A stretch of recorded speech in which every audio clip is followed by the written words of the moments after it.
యేసు ప్రభు ఏమి ఇచ్చాడంటే నాకు మోక్షం ఇచ్చాడు. నేను ఎప్పుడు ఈ లోకాన్ని వదిలిన మోక్షరాజ్యం చేరుతాను చాలు, నాకు ఏమవుతుంది ఇంకేం కావాలన్నా బాబు.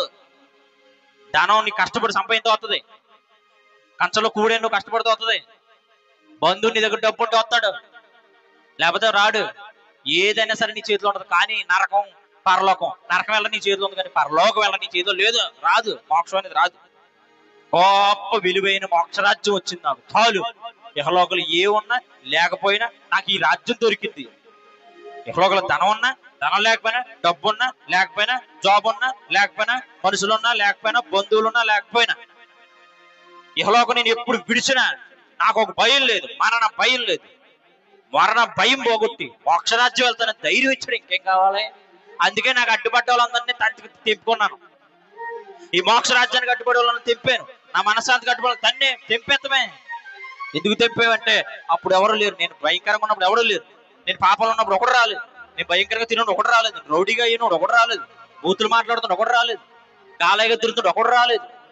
ఇప్పుడు నిజమైన వెలుగు దగ్గరికి, యేసు దగ్గరికి వచ్చి మోక్షరాజ్యమే పరిగెడుతుంటే అందరూ అడ్డుపడిపోతాం అందరూ. అందుకే అందరిని తెంపాను. ఇప్పుడు నీవు యేసు దగ్గర రావాలంటే నువ్వేం చేయాలా? తెంపాలి. తెంపకపోతే ఆటిని తెంపుతాడు.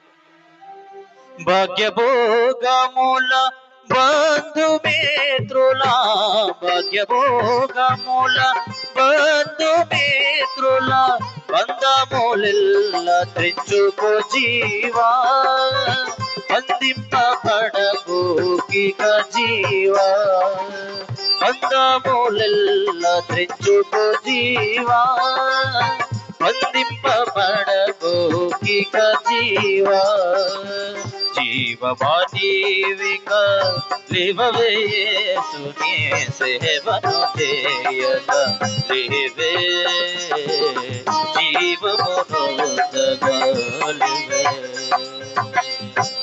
చెప్పే నీకు అడ్డొచ్చేది అయితే అప్పుడు అడ్డ, నువ్వు చచ్చిపోతున్నప్పుడు అడ్డు రానోళ్ళు నువ్వు బ్రతుకుతే అడ్డొస్తారు. నువ్వు యేసు కొరకు బ్రతుకుతున్నప్పుడు అడ్డు వస్తారు. నువ్వు మరణానికి వెళ్తున్నప్పుడు అడ్డు రారు. దేనికి అడ్డు రారు? యేసు దగ్గరికి లోక సంబంధమైనటువంటి తాత్కాలికమైన వాటి కోసం రావద్దు. అశాశ్వతమైనది అన్ని కూడా శాశ్వతమైనది, నిరంతరం ఉండేది ఒకటి ఉన్నది.